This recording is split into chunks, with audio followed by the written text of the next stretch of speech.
श्री स्वामी समर्थ. जय जय स्वामी समर्थ. स्वामींचं नाव घेऊन मी आजच्या ह्या नवीन व्हिडिओला सुरुवात करते.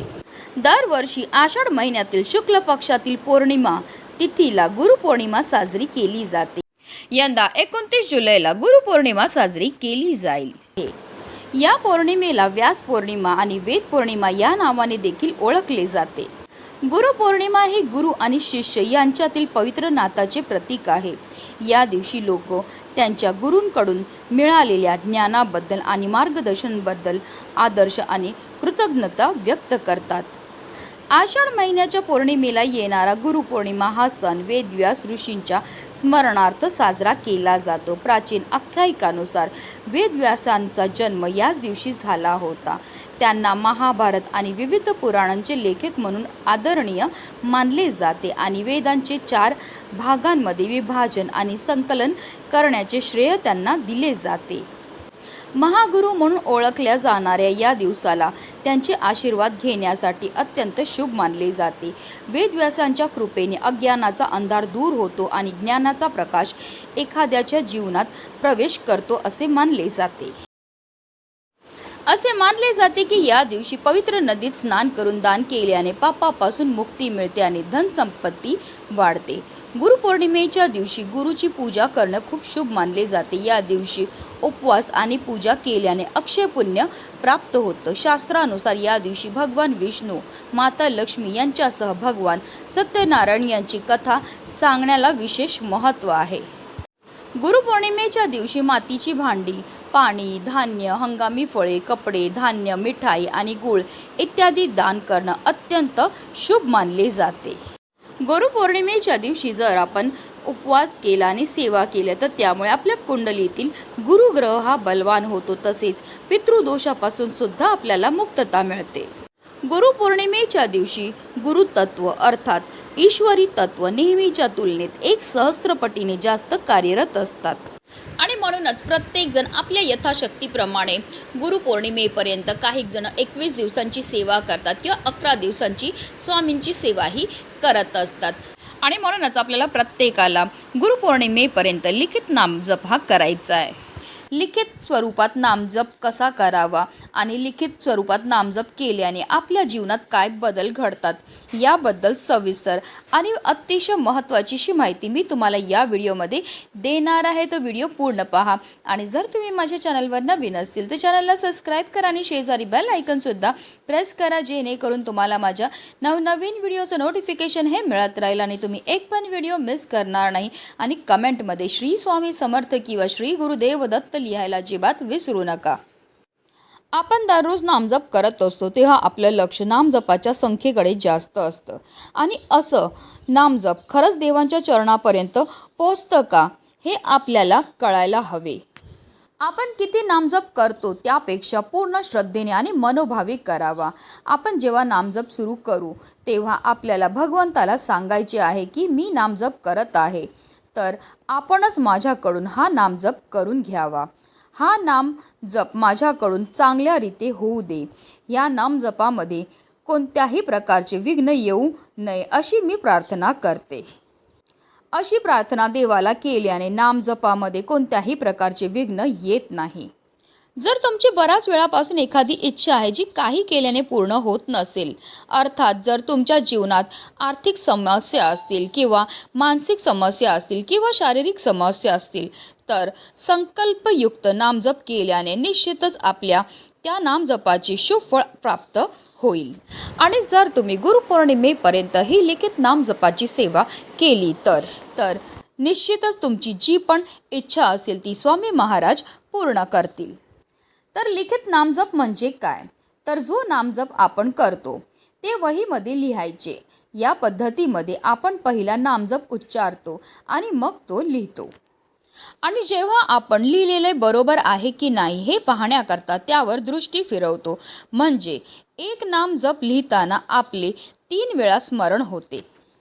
हा नामजप करताना आपले डोळे, हात, बुद्धी आणि मन नामजपात गुंतलेले असते.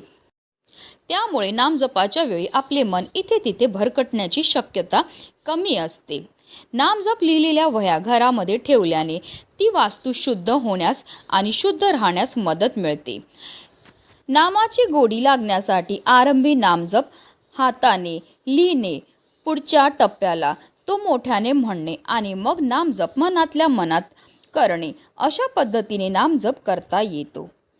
स्वामी समर्थ महाराजांच्या केंद्रामध्ये नामजपाची वही देखील मिळते. त्या वहीमध्ये आपण प्रत्येक पानावर 108 वेळा श्री स्वामी समर्थ, श्री स्वामी समर्थ असे नाम लिहू शकता.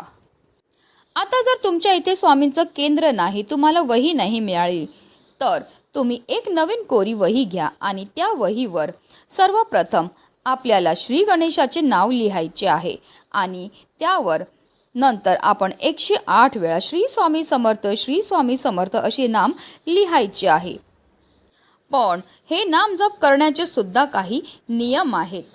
स्नान करून नामजप लिहायला बसावे. लाल शाईच्या पेनानेच आपल्याला नामजप लिहायचे आहे. नामजप आपण रेषेवर लिहावे. प्रत्येक पानावर 108 वेळा नामजप लिहावे.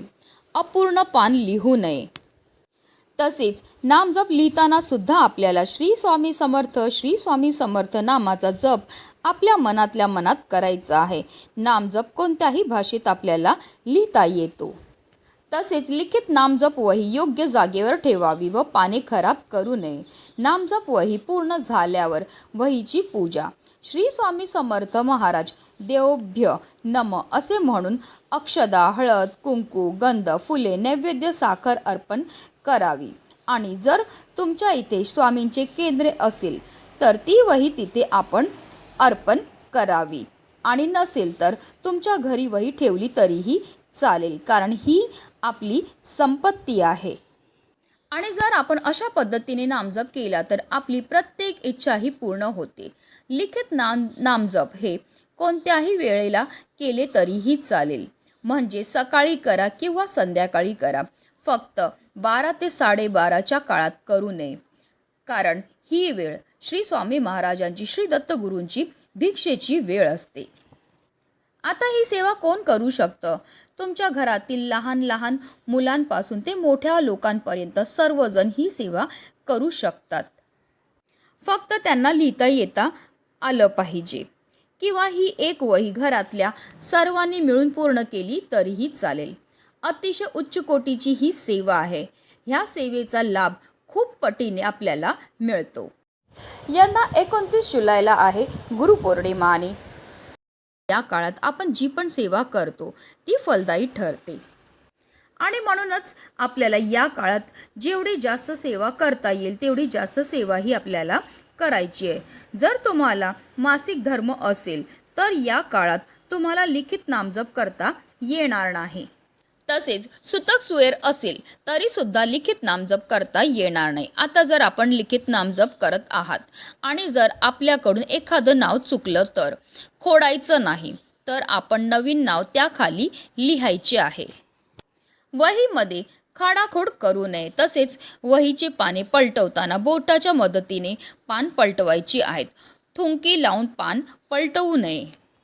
श्री स्वामी समर्थ मंत्राचा जप जसा जसा वाढत जातो तशी तशी आपली परिस्थितीही सुधारायला लागते व 6 लाख जप झाल्यानंतर या जपाची प्रचिती येते.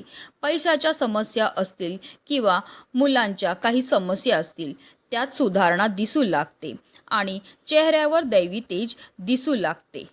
तसेच आपल्या आयुष्यामध्ये असणारे जे संकट आहेत, विघ्न आहेत, दोष आहेत, दारिद्र्य ते दूर होतं आणि आयुष्याचं सोनं तर होतंच. असा नामजप सर्वांनी करावा ही नम्र विनंती. म्हणून आपल्याला जेवढ्या जास्त सेवा आणि उपासना करता येतील तेवढे आवर्जून करायच्यात. म्हणूनच व्हिडिओ जास्तीत जास्त लोकांपर्यंत शेअर करा, जेणेकरून प्रत्येकाच्या आयुष्याचं कल्याण हो हीच मनामध्ये इच्छा. श्री स्वामी समर्थ. जय जय स्वामी समर्थ.